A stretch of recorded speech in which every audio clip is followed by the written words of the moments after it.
My son lived it up while I lived on ramen, so I made ramen his only option. I was 52 when I learned that the deepest cuts come from the ones we birth. It wasn't sharp or sudden, it was a slow bleed, the kind that drains you drop by drop until you're empty. It started with Jake, my miracle baby born after 3 miscarriages. He was brilliant, my Jake. Straight A's without trying, an acceptance letter to pre-med that we framed above the kitchen sink. I'm going to take care of you one day, Mom, he'd say. And I lived on those words like oxygen. I even took up 3 jobs after his father left to make sure he had all the resources he'd need. Jake's requests started small, with $500 for anatomy textbooks. He'd text photos of empty ramen cups, claiming the meal plan barely covered weekdays. I started skipping my own dinners and wiring him grocery money. He started calling during my shifts. Mom, everyone has private tutors. I'm the only kid struggling alone. I picked up weekend hours and hired the best tutor I could afford. Then the guilt trip started escalating. My lab partner's mom flew in to help him study. It must be nice having a family who cares. He told me to buy him a $1,500 laptop to show that I cared. So I did. Jeremiah's parents bought him a car so he doesn't waste study time on buses. I was developing ulcers from all the stress, but still sold my own car to buy him one. Then I had to miss my sister's wedding to work double shifts because Jake told me he urgently needed another $3,000. When my dad was dying, Jake called sobbing about failing his midterms if he didn't get $5,000 for an emergency study program. I worked through Dad's funeral without hesitation. I told myself everything would be worth it because my boy was becoming a doctor. So I decided to surprise Jake for Parents' Weekend, thinking maybe seeing his mom would mean something. I sat for 6 hours on a Greyhound bus and walked 2 miles in my work shoes. I found his location on that Instagram he didn't know I followed.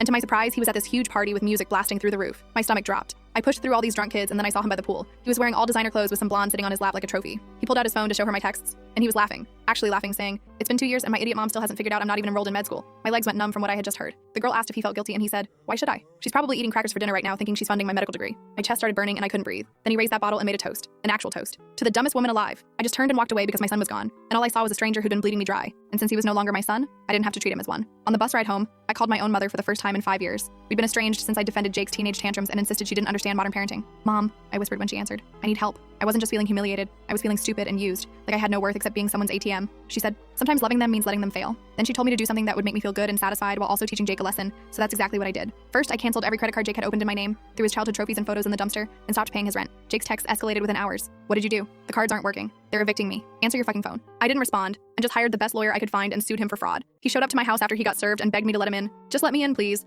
My friends have all kicked me out and I have nowhere to stay." I said good, and then closed the door. I kept hearing his screams for the next 20 minutes. "You're supposed to help me no matter what." The thing is, I did exactly that for 20 years, and loved him more than myself, but he was the one who made me stop. In court, Jake walked in with a smug smile and claimed, "She's my mother, and she gave me that money on purpose." My lawyer argued that I had given that money to help with his college, not his luxury lifestyle. I presented bank records and screenshots of him bragging about scamming his idiot mother. The judge's face darkened with each piece of evidence. He ordered wage garnishment for 15 years, plus fraud charges that killed any chance of professional licenses. His face went from smug to confused to terrified. Jake's world collapsed overnight. His friends vanished when the money did. He was evicted and lived in his car, but even that got repossessed. He had to go work 3 minimum wage jobs and lives in a studio with 5 roommates, eating actual ramen for every meal. I get $400 monthly from him that goes straight to my retirement fund. He still sends angry texts about ruining his life, how I'm a terrible mother, how I never understood him. I never respond. I sleep 8 hours now. I have no more ulcers, gained back 20 pounds, and started dating a nice man who pays for his own dinners. I even reconciled with my sister. Turns out when you stop eating a parasite, you start healing.